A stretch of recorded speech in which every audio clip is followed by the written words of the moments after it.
Hello everyone and welcome again. हम कर रहे हैं मास्टर कैडर 2022 के लिए प्रेपरेशन और हमने जो स्टार्ट कर रखा है that is mechanics of particle, that is the part of classical mechanics. अब तक हमने दो टॉपिक्स हम कर चुके हैं, मींस दो वीडियोस बन चुकी हैं। उसमें जो फर्स्ट टॉपिक जो हमने फर्स्ट वीडियो में किए थे वो थे topic Cartesian and spherical polar coordinate system, और जो दूसरी में किए थे वो थे displacement velocity acceleration in these system both in Cartesian and as well as in spherical polar coordinate system. ठीक है, तो आज जो हम टॉपिक करेंगे वो हम जो इसका पार्ट है, थर्ड पार्ट है, सी पार्ट है, वो स्टार्ट करेंगे। एक्चुअली जो फर्स्ट पार्ट है उसमें थोड़ा सा अभी मुझे काम करना बाकी है। ठीक है, सो जो नेक्स्ट वीडियो होगी वो डेफिनेटली फर्स्ट पार्ट के टॉपिक्स में से ही होगी। ठीक है, सो क्योंकि हमें तो सारे टॉपिक्स ही करने हैं जितने मैक्सिमम हो सके possible.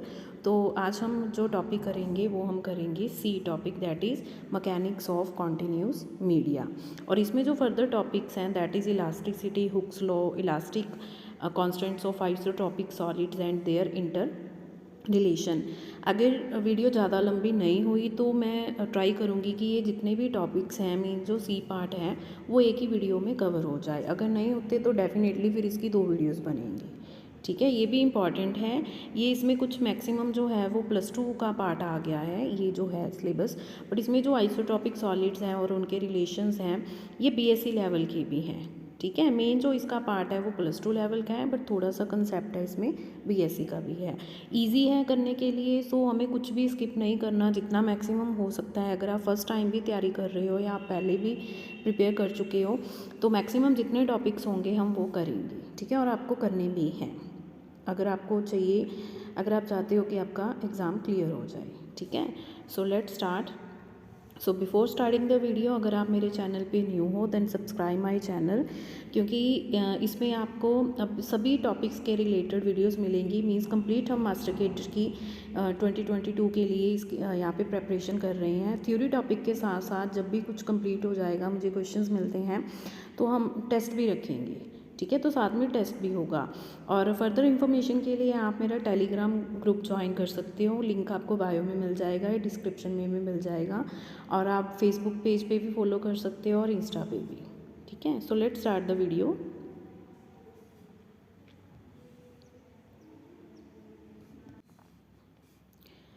So the topic is elasticity. सबसे पहला जो हमारे पास टॉपिक है दैट इज़ इलास्टिसिटी। इलास्टिसिटी में जो सबसे पहली डेफिनेशन आती है वो आती है deforming force. What is deforming force, sorry. So deforming force क्या होता है? डीफॉर्मिंग, डीफॉर्म का मतलब होता है किसी चीज़ को फिर से फॉर्म में लेके आना। ठीक है, या उसको उसकी शेप या साइज़ को चेंज करना। A force which when acting on a body produces a change in the shape of the body is called deforming force.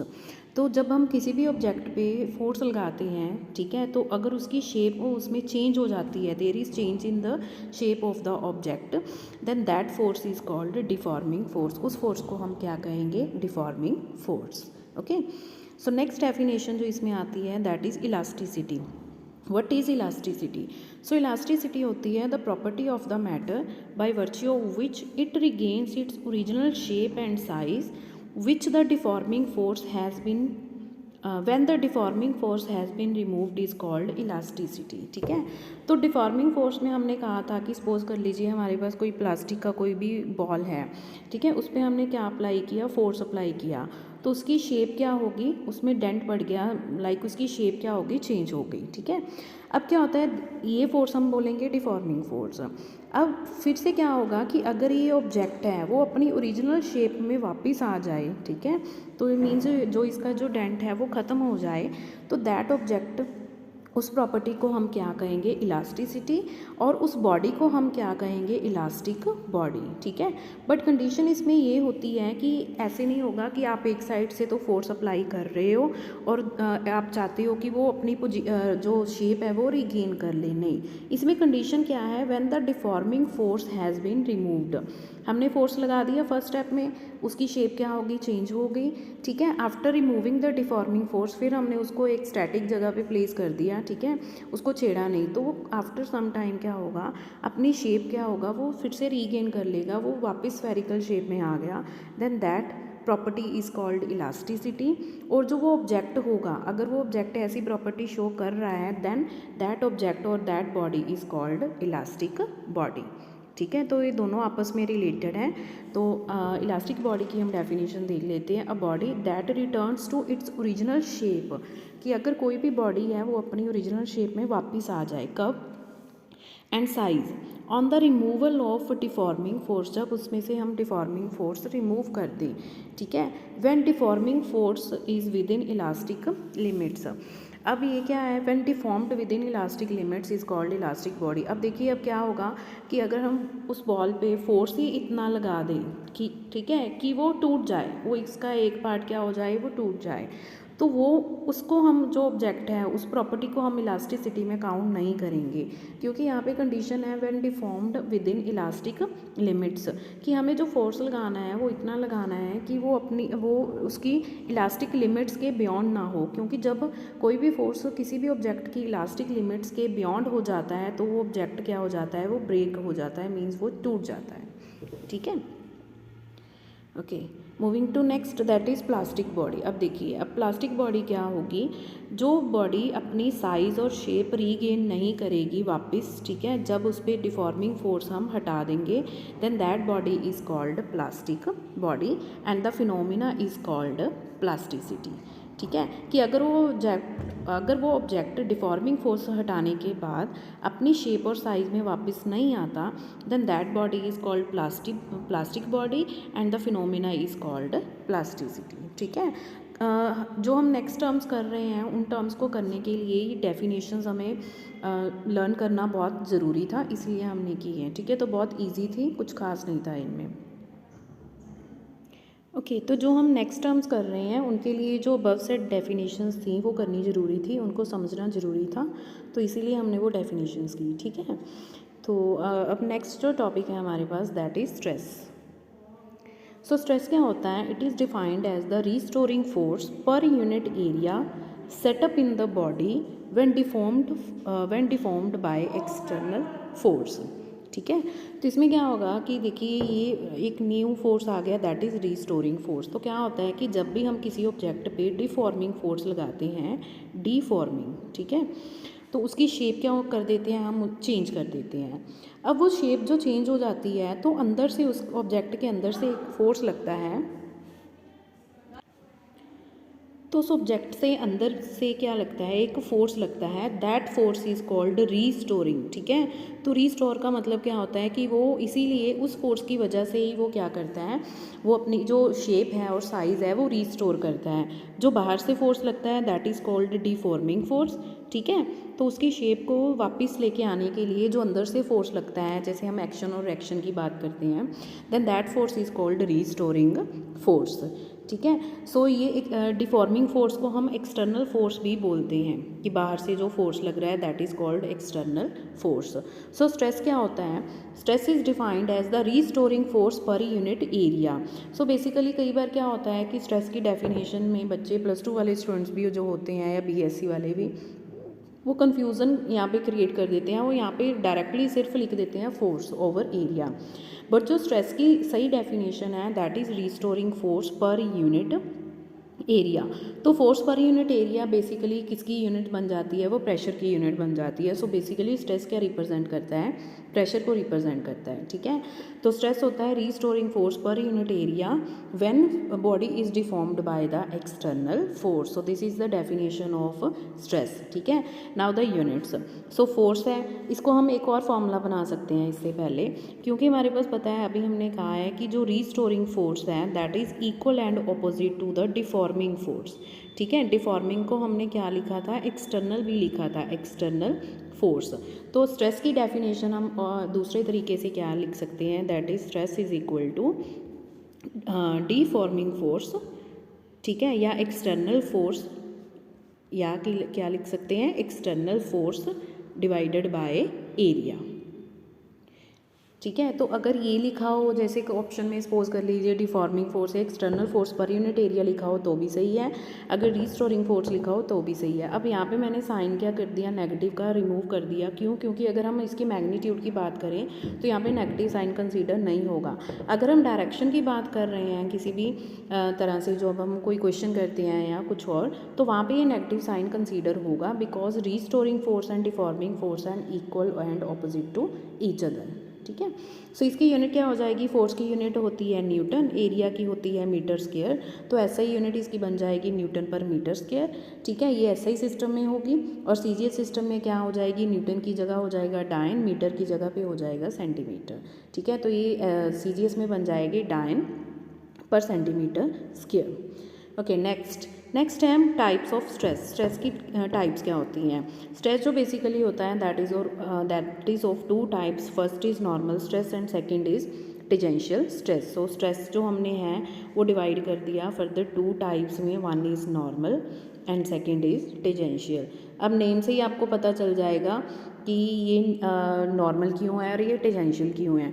क्योंकि जब भी हम किसी भी ऑब्जेक्ट पे फोर्स अप्लाई करते हैं, डिफॉर्मिंग फोर्स अप्लाई करते हैं, वो किसी एंगल पे करते हैं। जब फोर्स और उसका जो एंगल होगा नॉर्मल के बीच में, ठीक है, तो अगर वो होगा 90 डिग्री का, अगर हम जो ऑब्जेक्ट के सरफेस से 90 डिग्री पे फोर्स लगा रहे हैं तो वो आएगा नॉर्मल स्ट्रेस। अगर हम 0 डिग्री पे फोर्स लगा रहे हैं सरफेस से तो वो आएगा हमारे पास टेंजेंशियल स्ट्रेस। अभी मैं आपको बना के दिखाती हूँ डायग्राम से। सो नॉर्मल स्ट्रेस की डेफिनेशन कर लेते हैं। The deforming force acting per unit area, ये तो डेफिनेशन होगी स्ट्रेस की, normal to the surface of the body. ठीक है, तो एग्जांपल इसकी दी है wire pulled by a force. अगर हम इसकी एग्जांपल करें तो सपोज कर लीजिए, चलो वायर नहीं तो एक स्प्रिंग कंसीडर कर लीजिए। ठीक है, तो स्प्रिंग को मैंने क्या करना है, स्ट्रेच करना है, तो मैं फोर्स लगा रही हूँ डाउनवर्ड डायरेक्शन में, तो ये इसके सरफेस से क्या है परपेंडिकुलर डायरेक्शन में लगेगा। मीन्स इन दोनों के बीच में एंगल कितना आएगा, दैट इज़ 90 डिग्री। ठीक है, तो कितना एंगल आएगा यहाँ पे 90 डिग्री। तो दैट मीन्स कि इसके सरफेस से हमने क्या लगाया है, 90 डिग्री पे फोर्स लगाया है, तो ये जो स्ट्रेस होगा वो कौन सा स्ट्रेस होगा, that will be normal stress. ठीक है, समझ में आया। अगर हम किसी भी सरफेस पे लगाते हैं लाइक दिस, कि ये सपोज कर लीजिए कोई भी ऑब्जेक्ट का सरफेस है, तो अगर हम यहाँ पे 90 इस डायरेक्शन से फोर्स लगा रहे हैं so that the angle between the force and the surface वो कितना बन जाए 90 degree, then that stress will be called normal stress. ठीक है, अब सेकंड है हमारे पास, सेकंड आ गया टेंजेंशियल स्ट्रेस। ठीक है, तो टेजेंट है, टेजेंट किससे बनता है 0 डिग्री पे। अगर हम अलोंग द सरफेस किसी ऑब्जेक्ट पे फोर्स लगाएं, लाइक मैंने ये से बॉक्स की एग्जांपल दी थी, अगर ये सरफेस लगाते हैं, ये फोर्स लगाती हैं तो ये हो गया नॉर्मल फोर्स। ठीक है, 90 डिग्री बन गया। अगर हम अलोंग द सरफेस लगाएंगे, अगर हम ये फोर्स लगाएंगे, देखिए इसको चेंज कर देते हैं। अगर मैं इस डायरेक्शन में फोर्स लगाऊं तो ये देखिए उस सरफेस के क्या हो गया, पैरेलल हो गया, मींस कितने डिग्री पे हो गया 0 डिग्री पे। Then this force is called, और sorry this stress is called tangential stress, और ये कौन सा स्ट्रेस हो जाएगा, नॉर्मल स्ट्रेस। ठीक है, तो ये इसकी एग्जांपल हो गई कि अगर 0 डिग्री पे अलोंग द सरफेस होगा तो टेंजेंशियल स्ट्रेस होगा, परपेंडिकुलर टू सरफेस होगा तो वो कौन सा होगा, नॉर्मल स्ट्रेस। तो मैंने एक ही एग्जांपल में दोनों टाइप के जो स्ट्रेसेस हैं वो दिखा दिए ताकि आपको डिफरेंस क्लियरली पता चल सके कि ये वाला है नॉर्मल और दिस वन है टेंजेंशियल स्ट्रेस।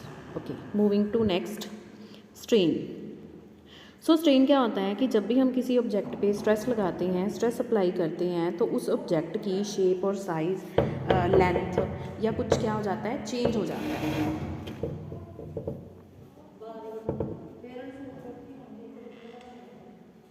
ठीक है, तो वो चेंज है उसकी लेंथ में या उसके वॉल्यूम में या उसकी शेप में। जो हम वैल्यू कैलकुलेट करनी है कि कितनी परसेंटेज से या कितनी वैल्यू से उसकी लेंथ चेंज हो गई, वॉल्यूम चेंज हो गया है, शेप में उसके डिफरेंस आया, तो वो कौन सी क्वांटिटी हमें बताती है, दैट इज़ स्ट्रेन। ठीक है, तो स्ट्रेन किसके इक्वल होता है, the ratio of change in dimension of the bodies to its original dimension. So ऊपर हमें लेना है चेंज इन द डायमेंशन और डिवाइड करना है ओरिजिनल डायमेंशन से। जब इन दोनों वैल्यूज़ की हम रेशो लेंगे तो वो हमें वैल्यू कौन सी आएगी, वो क्वांटिटी कौन सी आएगी, दैट इज़ स्ट्रेन। स्ट्रेन जो होती है that is further of 3 type. 3 type की स्ट्रेन होती है। वन इज़ लॉन्गिट्यूडनल स्ट्रेन, ठीक है, सेकंड इज़ वॉल्यूम स्ट्रेन, और तीसरी थर्ड टाइप की जो स्ट्रेन होती है that is first is longitudinal volumetric strain, और तीसरी होती है शेयर स्ट्रेन। ठीक है, बहुत इजी है। सो लॉन्गिट्यूडनल स्ट्रेन है तो लॉन्गिट्यूडनल स्ट्रेन में क्या होगा कि उसकी लेंथ जो होगी ऑब्जेक्ट की वो चेंज हो जाएगी। लाइक्स हमारे पास क्या है कि एक वायर है, ठीक है, जो चलो हम स्प्रिंग की एग्जांपल ही ले लेते हैं। ये स्प्रिंग है तो ये है स्प्रिंग की original length that is L. ठीक है, अब इसमें क्या किया हमने, डाउनवर्ड फोर्स लगाया जिसकी वजह से इसकी लेंथ क्या होगी, चेंज होगी। तो ये स्ट्रेच हो गया, ठीक है। अब इसकी ये लेंथ होगी, तो ये तो थी उसकी ओरिजिनल लेंथ एल, ठीक है। इस वैल्यू से हमने उसको लेंथ को क्या कर दिया, चेंज कर दिया। तो चेंज इन लेंथ हमने क्या लिख लिया, दैट इज़ डेल्टा एल। तो अगर आप इसकी पूरी वैल्यू लिखोगे, पूरी लेंथ लिखोगे तो वो हो जाएगी एल प्लस डेल्टा एल, और उसको आप नाम दे सकते हो दैट इज़ एल डैश। ठीक है, अकॉर्डिंगली आप जैसे भी लिखना चाहते हो लिख लो। हमने यहाँ पे जो ये चीज़ मेंशन की है ये है सिर्फ चेंज इन लेंथ की, कितनी उसकी लेंथ में चेंज हो गया। ठीक है, क्योंकि स्ट्रेन में हमें चाहिए सिर्फ चेंज इन लेंथ, कितना चेंज हो गया, हमें फाइनल वैल्यू नहीं चाहिए, हमें सिर्फ क्या चाहिए, चेंज चाहिए। ठीक है, तो देखिए, तो जो स्ट्रेस है वो किसके इक्वल हो जाएगा, सॉरी लॉन्गिट्यूडनल स्ट्रेन है वो किसकी इक्वल हो जाएगी, that is change in length divided by original length. तो चेंज इन लेंथ कितना आया, डेल्टा एल, ओरिजिनल लेंथ कितनी आई, एल। ठीक है, सो ये जो वैल्यू होगी वो हमें क्या देगी, लॉन्गिट्यूडनल स्ट्रेन की वैल्यू। एंड यहाँ से अगर हम स्ट्रेन की यूनिट्स देखें सबसे पहले, तो स्ट्रेन की यूनिट्स क्या आएंगी, स्ट्रेन इज़ डायमेंशनलेस। ठीक है, it is dimensionless as well as unitless. ठीक है, और क्योंकि इसकी कोई यूनिट भी नहीं है और इसकी कोई डायमेंशन भी नहीं है। क्यों नहीं है, क्योंकि देखिए जो भी क्वांटिटी से हम ऊपर लिख रहे हैं डिनोमिनेटर में भी वो सेम क्वांटिटी आ रही है। लाइक इन लॉन्गिट्यूडनल स्ट्रेन अगर हम इसकी यूनिट्स लिखें तो चेंज इन लेंथ की यूनिट भी मीटर आएगी, ओरिजिनल लेंथ की यूनिट भी क्या आएगी, मीटर, तो ये कैंसिल हो जाएगी। So that's why strain is a dimensionless and unitless quantity. ठीक है, ओके। नेक्स्ट है जो हमारे पास volume strain. So volume strain में क्या होगा कि किसी change in volume divided by original volume. अब वॉल्यूम है वो किसी 3 डायमेंशनल सरफेस का ही होगा, तो उसमें चेंज क्या होगा, बेसिकली यहाँ पे साइन क्या आता है, नेगेटिव आता है। बट फिर वही कि अगर हम मैग्नीट्यूड कंसीडर कर रहे हैं तो हम ये नेगेटिव साइन कंसीडर नहीं करते। ठीक है, अब वॉल्यूम क्या है, वॉल्यूम में चेंज है, हम किसी भी ऑब्जेक्ट को स्ट्रेच तो नहीं कर सकते बट उसका वॉल्यूम क्या कर सकते हैं, रिड्यूस कर सकते हैं। लाइक एग्जाम्पल क्या है कि सपोज कर लीजिए हमारे पास ये है 3 डायमेंशनल स्फीयर है जिसका हम वॉल्यूम फाइंड करेंगे। ठीक है, जिसका वॉल्यूम ओरिजिनल कितना है, v। अब इसमें क्या कर रहे हैं, हम स्ट्रेस अप्लाई कर रहे हैं from all the direction, same stress हम अप्लाई कर रहे हैं। तो इसका वॉल्यूम क्या हो जाएगा, वो वॉल्यूम हो जाएगा इसका, सॉरी इसका वॉल्यूम क्या होगा, रिड्यूस हो जाएगा। ठीक है, ये वॉल्यूम v था, हमने चारों तरफ से क्या लगाया, सेम स्ट्रेस अप्लाई किया, तो अब इसका जो रिड्यूस्ड वॉल्यूम रह गया उसको कलर चेंज कर देते हैं हम। ठीक है, ये जो ग्रीन सर्कल है ये बन गया, तो उसमें चेंज कितना आया, सपोज कर लीजिए जो ग्रीन सर्कल है उसका जो वॉल्यूम का चेंज आएगा वो आएगा डेल्टा, सॉरी ये वाला कितना चेंज आया उसके वॉल्यूम में, दिस वन, वो आएगा डेल्टा वी। इसको हम रिप्रेजेंट करेंगे डेल्टा वी से। ठीक है, क्योंकि यहाँ पे जो वॉल्यूम है वो रिड्यूस हो रहा है तो यहाँ पे क्या आएगा, नेगेटिव साइन आएगा। सेम आएगा लॉन्गिट्यूडनल स्ट्रेन में भी। अगर तो हमने तो एग्जांपल ली थी कि उसकी स्प्रिंग की जो लेंथ है वो इंक्रीज़ हो रही है, अगर वो इंक्रीज़ हो रही है तो ये वैल्यू क्या आएगी, पॉजिटिव। अगर हम उसको स्ट्रेच कर रहे हैं तो चेंज इन लेंथ जो लॉन्गिट्यूडनल स्ट्रेन है वो क्या आएगी, नेगेटिव। ये ध्यान में रखना है। ठीक है, ओके। थर्ड वन है शेयर स्ट्रेन। अब शेयर स्ट्रेन में क्या होता है, shear strain is about when changes take place in the shape of the body the strain is called shear strain. देखिए हमने लेंथ चेंज कर दी, वॉल्यूम चेंज कर दिया, अब आ गया अगर उस बॉडी की शेप चेंज होती है तो that strain is called shear strain. It is defined as the angle through which a line originally perpendicular to the fixed face gets turn applying tangentially. अब डेफिनेशन से आपको थोड़ा कम समझ में आएगा, मैं आपको एग्जांपल बताती हूँ। ठीक है, इसकी तो इसमें क्या होता है कि सपोज कर लीजिए हमारे पास एक बॉक्स है। ठीक है, बॉक्स का हमने बेस क्या कर दिया, फिक्स कर दिया, फॉर द टाइमिंग फिक्स कर दिया। ठीक है, अब इसकी जो ये वाली वैल्यू है this is L, original length कितनी है एक साइड की, एल है। ठीक है, अब इसमें हमने क्या किया, फोर्स लगाया। फोर्स लगाने के बाद हमने क्या किया, फोर्स लगाएंगे इस साइड पे, तो ये कौन सा फोर्स हो गया, सबसे पहले कौन सा स्ट्रेस हो गया, सॉरी ये हो गया टेंजेंशियल स्ट्रेस, क्योंकि हम अलोंग द सरफेस अप्लाई कर रहे हैं। ठीक है, तो अब क्या आएगा, अब क्या होगा कि इसका बेस तो क्या है, फिक्स है, अब ये तो हिलेगा नहीं। तो नेक्स्ट स्टेप में क्या होगा कि इसका बेस तो चेंज नहीं होगा, बेस तो हिलेगा नहीं, बट इसकी जो शेप है बॉक्स की वो क्या हो जाएगी, वो चेंज हो जाएगी, ये ऐसे हो जाएगा। ठीक है, ओरिजिनली ये कैसे था, ऐसे था, ये ओरिजिनली ऐसे था, उसकी शेप क्या होगी, चेंज होगी। ठीक है, तो इसमें हम क्या किया कि ये जो वैल्यू है, जिस वैल्यू से उसको हमने डिफॉर्म कर दिया, दैट इज़ उसकी लेंथ चेंज होगी डेल्टा एल, और ये थी उसकी ओरिजिनल लेंथ एल। ठीक है, तो इसको दो मेथड है शेयर स्ट्रेन को फाइंड करने के लिए। शेयर स्ट्रेन में या तो आप ये वाला एंगल फाइंड कर लीजिए अगर पॉसिबल है, हमें वैल्यूज़ पता है, या तो हम फाइंड करेंगे थीटा। अगर हम थीटा फाइंड नहीं कर सकते तो इसका हम सिंपल फार्मूला लगाएंगे, that is delta L divided by L. ठीक है, तो इसको लॉन्गिट्यूडनल नहीं समझना, क्योंकि इसमें जो डेल्टा एल वाला फैक्टर है वो ये वाला आएगा, जितना उसकी वैल्यू में क्या हो गया, चेंज हो गया। ये आपको फाइंड करना पड़ेगा अकॉर्डिंग टू द क्वेश्चन, जो भी हमें क्वेश्चन दिया गया है। ठीक है, एंड वन थिंग मोर, अगर आपने नोट किया होगा तो जो लॉन्गिट्यूडनल स्ट्रेन है, ठीक है, एंड वॉल्यूमेट्रिक स्ट्रेन, इन दोनों में जो स्ट्रेस अप्लाई करते हैं वो कौन सी टाइप का स्ट्रेस होता है, that is normal type. And जो शियर स्ट्रेन होती है, इसमें जो हम स्ट्रेस अप्लाई करते हैं वो किस काइंड का होता है, दैट इज़ टेंजेंशियल स्ट्रेस। ठीक है, ओके, मूविंग टू नेक्स्ट। अभी हमारा स्ट्रेस स्ट्रेन वाला टॉपिक ख़त्म हो गया। अब उसमें क्या आता है कि स्ट्रेस और स्ट्रेन में रिलेशन क्या है। ठीक है, दोनों में, तो वो जो रिलेशन है between stress and strain, that is given by Hooke's law, that is very important.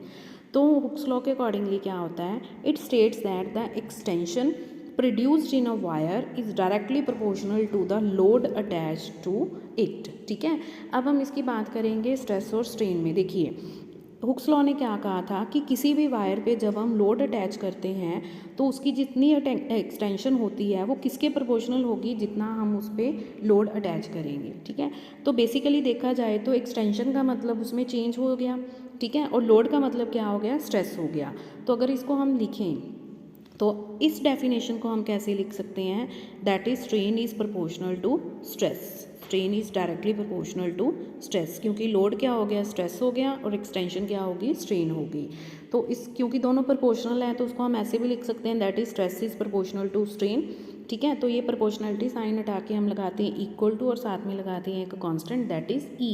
Hair E is called modulus of elasticity, और इलास्टिसिटी कांस्टेंट, इलास्टिसिटी कांस्टेंट भी इसको बोल सकते हैं। तो ई का हमारे पास फॉर्मूला क्या आ गया, that is stress divided by strain.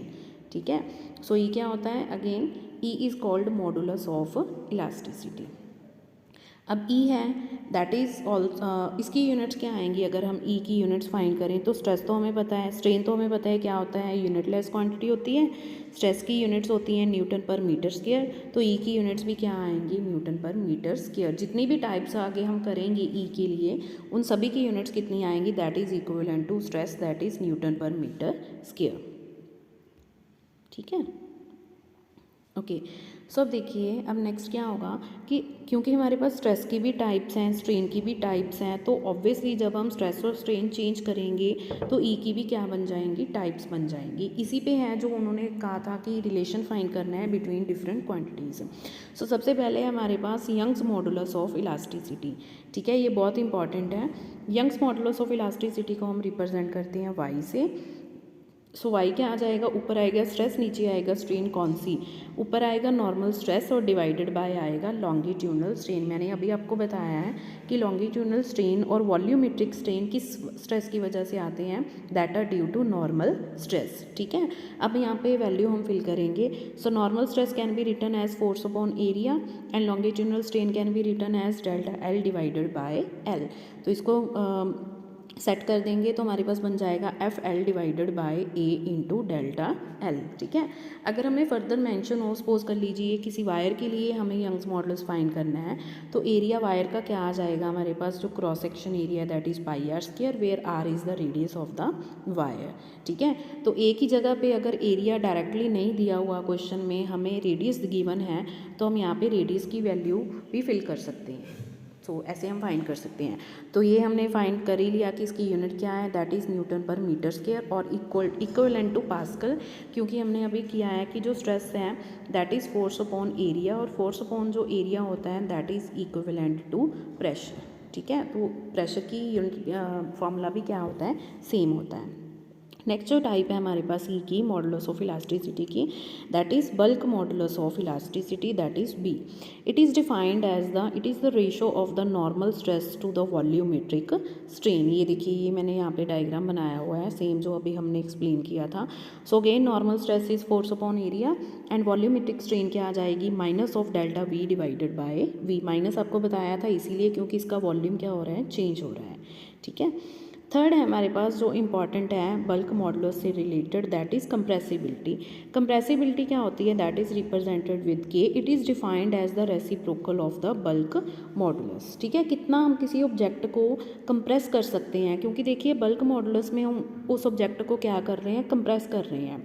तो जितनी ज़्यादा उसकी कंप्रेसिबिलिटी बल्क मॉडुलस कम होगा, उतनी कंप्रेसिबिलिटी उसकी क्या होगी, ज़्यादा होगी। ओके, थर्ड जो टाइप है ई की, that is modulus of rigidity. So modulus of rigidity में क्या है, that is written with eta. ठीक है, ईटा से हम इसको रिप्रेजेंट करते हैं। It is defined as the ratio of, अब यहाँ पे जो स्ट्रेस की सेकेंड टाइप है टेंजेंशियल स्ट्रेस डिवाइडेड बाय क्या आ जाएगा, टेंजेंशियल स्ट्रेन। अब आप हमने वहाँ पे लिखा था शीयर स्ट्रेन। ठीक है, तो शीयर स्ट्रेन को टेंजेंशियल स्ट्रेन भी बोलते हैं, तो इसलिए मैंने यहाँ पे क्या लिख दिया, टेंजेंशियल स्ट्रेन। आप यहाँ पे शीयर स्ट्रेन भी लिख सकते हो।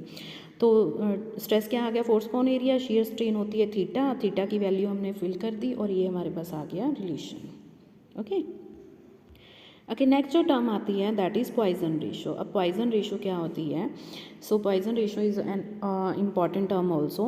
The change in the lateral dimension per unit dimension is called lateral strain. ठीक है, सबसे पहले यहाँ पे लेटरल स्ट्रेन की डेफिनेशन दी हुई है।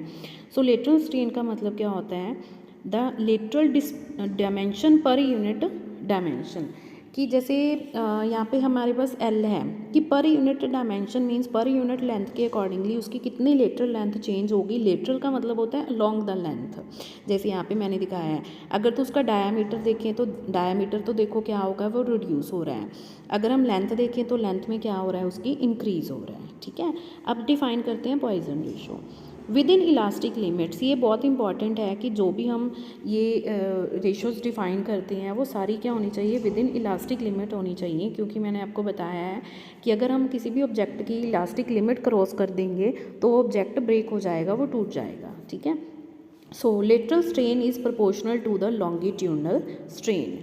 ठीक है, जो लेटरल स्ट्रेन होती है दैट इज़ प्रोपोर्शनल किसकी होती है, लॉन्गिट्यूडनल स्ट्रेन। अब ये प्रोपोर्शनलिटी साइन हटा के क्या लगाएंगे, इक्वल, एंड हमारे पास कांस्टेंट आएगा sigma, where sigma is called Poisson's ratio.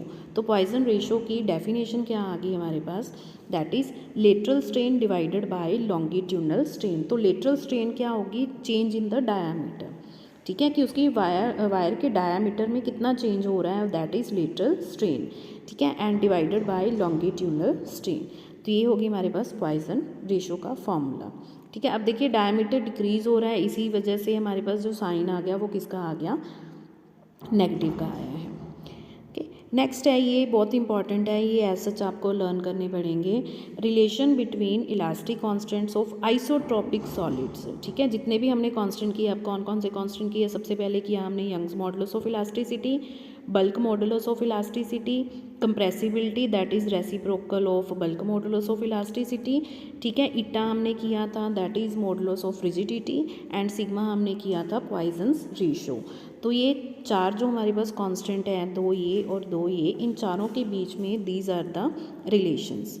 ठीक है, अलग अलग रिलेशंस हैं, ये डायरेक्टली मतलब क्वेश्चन में पूछ भी लेते हैं, रिलेशन भी पूछ सकते हैं आपको, और इसके बेस पे क्वेश्चन भी आ सकता है। अगर तो पेपर का जो लेवल हम बोल सकते हैं वो ज़्यादा हुआ तो वो क्वेश्चन सॉल्व करने के लिए दे सकते हैं, अदरवाइज़ वो डायरेक्टली इसमें से आपको रिलेशन पूछ सकते हैं।